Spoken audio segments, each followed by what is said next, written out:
हिंदी में यूपीएससी की तैयारी से संबंधित प्रोग्राम्स को देखने के लिए सब्सक्राइब करें study IQIAS Hindi. Hello everyone, स्वागत है आप लोगों का। उम्मीद है कि आप लोग बहुत अच्छे होंगे, आपकी तैयारी बहुत अच्छी चल रही है। आरक्षण एक ऐसा शब्द है जिसको सुनने के बाद हमेशा दो मत बन जाते हैं। जिनको लाभ मिल रहा है वो हमेशा इसके फेवर में बात करते हैं, और जिन लोगों को ऐसा लगता है कि जो आरक्षण है ये सही नहीं है, मतलब जिनको लाभ नहीं मिल रहा है, वो हमेशा इसके अगेंस्ट बात करते हैं। हम आपसे बात करने आए हैं मराठा आरक्षण को लेकर। हाल ही में आपने खबरों में सुना होगा कि महाराष्ट्र के एक लीडर हैं, वो अनशन पर बैठ गए हैं मराठा आरक्षण को लेकर। तो ये आरक्षण क्या है, इसकी शुरुआत कैसे हुई, और क्यों ये एक इतनी बड़ी राजनीतिक या एक इतना बड़ा राजनीतिक हथियार बन चुका है, इन सब के बारे में समझने की कोशिश करेंगे। भारतीय राज्य व्यवस्था और शासन प्रणाली वाले टॉपिक में आपको काफी हेल्प करेगा। आरक्षण क्या है, किस तरीके से ये कमजोर वर्गों को सशक्त कर रहा है, या आरक्षण और इसके विभिन्न जो आधार हैं वहां आप इस टॉपिक को यूज कर सकते हैं अपनी आंसर राइटिंग में। तो पूरी कहानी को समझने की कोशिश करते हैं। बैकग्राउंड में आपको दिखाई दे रहा है कि मुंबई में मनोज जारंगे ये लीडर हैं, इनका नाम मनोज जारंगे। मराठा आरक्षण आंदोलन आज भी जारी रहेगा। बड़ी संख्या में जुटे हैं लोग। जारंगे पाटिल ओबीसी कोटे में मराठों को आरक्षण दिलाने की मांग पर है। ये नेता हैं और इनका कहना है कि जो मराठा हैं इनको ओबीसी में शामिल किया जाए और ओबीसी कोटे में ही इनको आरक्षण मिले, वो उनका हक है। मराठा महाराष्ट्र से आते हैं और महाराष्ट्र के विभिन्न क्षेत्रों में ये काम करते हैं। कृषि और उनसे संबंधित सभी क्षेत्रों में मराठाओं का काफी प्रभुत्व है। लेकिन आज भी राजनेताओं को लगता है और मराठा कम्युनिटी को लगता है कि उनको वो अधिकार नहीं मिले हैं, या उनके वर्ग को उतना प्रतिनिधित्व नहीं मिला है जितना मिलना चाहिए। इसीलिए बार बार बीच बीच में हमको मराठा आरक्षण देखने को मिलता रहेगा। भारत में बहुत सारे समुदाय हैं। हम गुर्जर समुदाय की बात करें, मराठा समुदाय की बात करें, या मध्य प्रदेश में ओबीसी समुदाय की बात करें, ये बीच बीच में आरक्षण की बात करते रहते हैं। आखिर क्या है इसके पीछे की वजह, इसको समझने की कोशिश करते हैं। पहले मराठा आरक्षण को समझते हैं और एग्जाम के पॉइंट ऑफ व्यू से इसकी सारी कहानी समझते हैं। मराठा समुदाय महाराष्ट्र का एक प्रमुख कृषक व योद्धा वर्ग है। सामाजिक रूप से इन्हें परंपरागत रूप से भूमिपति, लैंड ओनिंग, किसान और सेना में सेवा करने वाला वर्ग माना जाता है। मराठा समुदाय की जनसंख्या महाराष्ट्र में लगभग 30 से 32% मानी जाती है। लंबे समय से मराठा समाज को शिक्षा और नौकरियों में आरक्षण की मांग है, क्योंकि उनके अनुसार कृषि आधारित अर्थव्यवस्था में गिरावट और बेरोजगारी ने उनकी स्थिति कमजोर की है।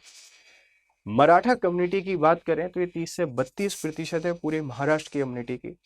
और आरक्षण की मांग करने के पीछे जो वजह है वो यही है कि कृषि में जिस तरीके से जलवायु परिवर्तन का सामना कर रही है कृषि, और उसके कारण अनिश्चितता और कृषि पैदावार में कमी के कारण मराठा कम्युनिटी में अनएम्प्लॉयमेंट की रेट, बेरोजगारी काफी बढ़ गई है, और इसी के कारण आर्थिक स्थिति में गिरावट देखने को मिला है। और यही वजह को आधार मांगकर ओबीसी कम्युनिटी में आरक्षण की बात कर रहे हैं। क्या ऐसा पहली बार हुआ है? इससे पहले कभी नहीं हुआ क्या? इसको भी समझने की कोशिश करते हैं, क्योंकि ये पहली बार नहीं है। इससे पहले भी कई घटनाक्रम हो चुके हैं मराठा आरक्षण को लेकर। इसकी शुरुआत कहां से होती है, इसकी वजह को समझने की कोशिश करते हैं। शुरुआती जो आरक्षण है इसकी मांग कहां से होती है? शुरुआती दौर 1980 के दशक से मराठा समाज ने संगठित तरीके से आरक्षण की मांग उठाना शुरू की। लेकिन 1992 में सुप्रीम कोर्ट का इंदिरा साहनी जो केस है, इस इंदिरा साहनी कमीशन वर्डिक्ट में सुप्रीम कोर्ट कहता है कि आरक्षण जिसको जितना देना है दीजिए, कोई दिक्कत नहीं है, लेकिन आरक्षण की जो लिमिट है 50% से ज्यादा नहीं होनी चाहिए। हालांकि अब कमेंट ये किया जाता है कि गवर्नमेंट ने 2019 में ईडब्ल्यूएस को 10% एक्स्ट्रा आरक्षण दिया, तो आरक्षण की लिमिट अब 59% ऑलरेडी हो गई है। जब सरकार ईडब्ल्यूएस को दे सकती है तो दूसरे वर्ग भी मांग कर रहे हैं कि हमको भी दो। तो 1992 के बाद 50% की लिमिट को फॉलो किया जा रहा था। 2019 में ये लिमिट जब क्रॉस की तो सभी वर्ग को लगता है कि हमको और आरक्षण आप दे दीजिए। तो 1980 के दशक से इसकी शुरुआत होती है, और 1992 में एक लैंडमार्क वर्डिक्ट आता है सुप्रीम कोर्ट का, जिसको आप लोग इंदिरा साहनी केस के नाम से जानते हैं। इसको डिस्कस करेंगे, क्या है इसकी पूरी कहानी। प्रमुख घटनाक्रम 2014 में कांग्रेस एनसीपी सरकार ने मराठों को 16% आरक्षण देने की घोषणा की। 2014 आप सबको पता है इलेक्शन का दौर था। सत्ता में रहने वाली सरकारें सारे दांव पेच अपनाते हैं अपनी राजनीति को बनाए रखने के लिए, और मराठाओं को 60% आरक्षण, 16% आरक्षण व्यवस्था कर दी कि मराठाओं को अब 16% रिजर्वेशन मिलेगा एजुकेशन और जॉब सब में। हालांकि 2016-17 में महाराष्ट्र में जो बॉम्बे हाईकोर्ट था, इस बॉम्बे हाईकोर्ट ने इसको रद्द कर दिया और 2016-17 में महाराष्ट्र में बड़े पैमाने पर मराठा क्रांति मोर्चा ने मार्च निकाले और शिक्षा व नौकरियों में आरक्षण की मांग की। 2014 में कांग्रेस एनसीपी सरकार ने आरक्षण अनाउंस कर दिया, लेकिन उसी समय बॉम्बे हाईकोर्ट ने इसको इलीगल या असंवैधानिक घोषित करके रद्द कर दिया।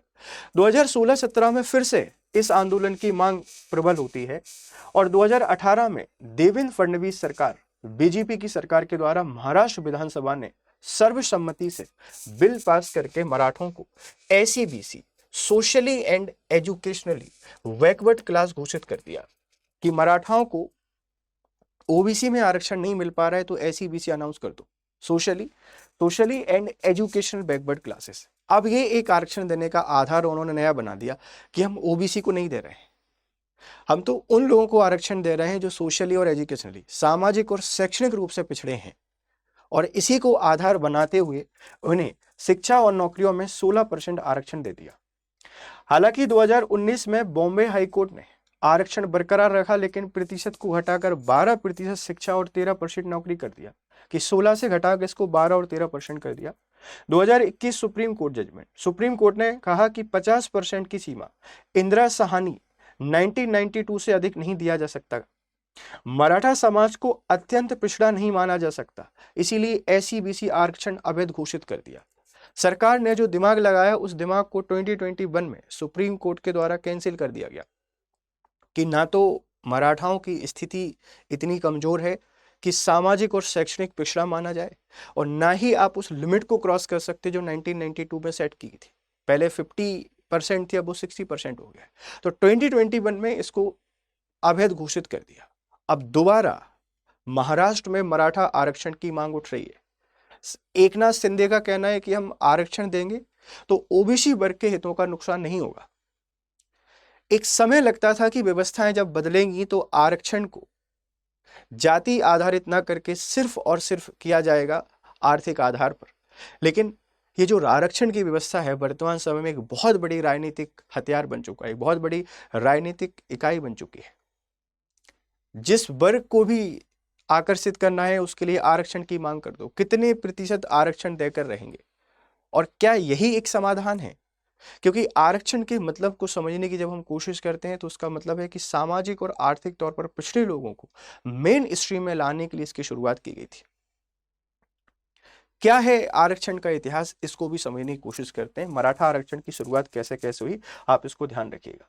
ठीक, आरक्षण की परिभाषा, आरक्षण का अर्थ है शिक्षा, रोजगार और राजनीतिक प्रतिनिधित्व में सामाजिक और आर्थिक रूप से पिछड़े, सोशल और इकोनॉमिक बैकवर्ड जो वर्ग हैं इनको विशेष अवसर प्रदान करना, और यह भारतीय संविधान का एक महत्वपूर्ण प्रावधान है जिसका उद्देश्य सामाजिक न्याय और समानता को स्थापित करना है।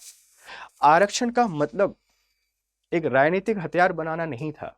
जब इसको शामिल किया जा रहा था तो इस प्रावधान को टेम्परेरी कुछ वर्षों के लिए शामिल करने का प्रावधान था कि बाद में संसद सोचेगी और इसका समाधान निकालेगी, लेकिन ये एक ऐसी राजनीतिक हथियार बनकर निकला कि इसके ऊपर कोई बात ही नहीं करना चाहता।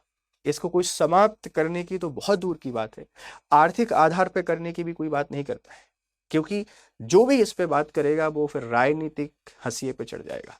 तो आरक्षण का जो बेसिक मतलब क्या है कि सामाजिक आर्थिक जो पिछड़े वर्ग हैं इनके लिए शिक्षा, नौकरी और जो राजनीति है इसमें प्रतिनिधित्व की बात की गई है। इसका पर्पस बड़ा स्पष्ट है कि सामाजिक न्याय और समानता को स्थापित करना है। ऐतिहासिक पृष्ठभूमि की बात करें तो प्राचीन भारत में जाति आधारित भेदभाव और छुआछूत की समस्या गहरी थी। इस समस्या को समाप्त करने के, इस समस्या के कारण ही आरक्षण की शुरुआत होती है, ध्यान रखिएगा। ब्रिटिश काल में 1902 में कोल्हापुर राज्य के शासक साहूजी महाराज ने पिछड़े वर्गों के लिए नौकरी में आरक्षण की शुरुआत की। 1909 में मार्ले मिंटो सुधार मुसलमानों के लिए पृथक निर्वाचन मंडल की शुरुआत, यह भी एक आरक्षण को बढ़ावा देने वाला कदम था। 1932 का पूना पैक्ट डॉक्टर भीमराव अंबेडकर और महात्मा गांधी के बीच समझौता, अनुसूचित जातियों को अलग निर्वाचन क्षेत्र के बजाय सुरक्षित सीटें दी गई और 1942 में B.R. अम्बेडकर ने सामाजिक न्याय गारंटी के लिए आरक्षण की मांग की। अंबेडकर साहब का कहना था कि उन वर्गों को आरक्षण मिलना चाहिए जो मेन स्ट्रीम में नहीं है। अब मेन स्ट्रीम में आ गए हैं तो फिर आरक्षण की क्या आवश्यकता है। आरक्षण देना बिल्कुल गलत नहीं है, लेकिन उसके देने के आधार पर हमको सोचने का समय है, क्या अभी भी आरक्षण जाति आधारित रहेगा या नहीं रहेगा। हालांकि सुप्रीम कोर्ट में एक पिटीशन पेंडिंग है कि आरक्षण में क्रीमी लेयर आएगी या नहीं आएगी, पर अभी हम लोग मराठा आरक्षण की बात कर रहे हैं। तो आरक्षण का इतिहास कुछ आपको इस तरीके से देखने को मिलता है। भारतीय संविधान के तहत अनुच्छेद 15(4) और 15(5) में शैक्षणिक संस्थानों में आरक्षण की बात की गई। 15(5) और 15(4) एजुकेशनल इंस्टीट्यूट में आरक्षण की बात करता है। 16(4) नौकरियों में पिछड़े वर्गों के लिए आरक्षण की बात करेगा। आर्टिकल 46 राज्य का कर्तव्य है कि कमजोर वर्ग को विशेष सुरक्षा देगा। 330 और 332 अनुसूचित जाति और जनजाति के लिए संसद व विधानसभाओं में आरक्षण की बात करता है। हालांकि 16 में 16(4)A और 4B भी हमको देखने को मिल जाता है।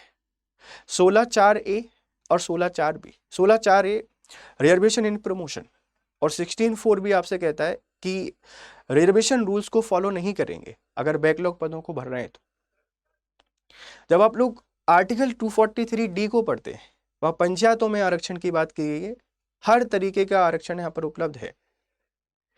2019 में 103वां संविधान संशोधन 10% EWS आरक्षण की वकालत करता है। अब उस समय आ गया है जहां आरक्षण के ऊपर हमको चर्चा करनी चाहिए। इसका आधार जाति होंगी, सामाजिक आधार होगा, शैक्षणिक आधार होगा, आर्थिक आधार होगा, और एक ओपन चर्चा हमको इस पर करनी चाहिए।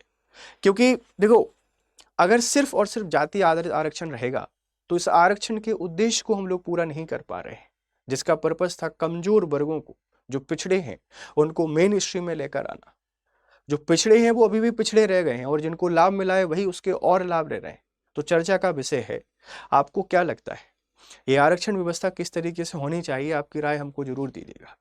तो मराठा आरक्षण क्या है, इसकी इतिहास क्या है और आरक्षण का बेसिक मतलब क्या है, हमने आपको समझाने की कोशिश की है। अगर आपको पसंद आया तो आपके विचार हमको जरूर दीजिएगा। Thank you very much for discussion. Have a nice day. Good day. Study IQ IAS, आपका सिलेक्शन हमारा मिशन।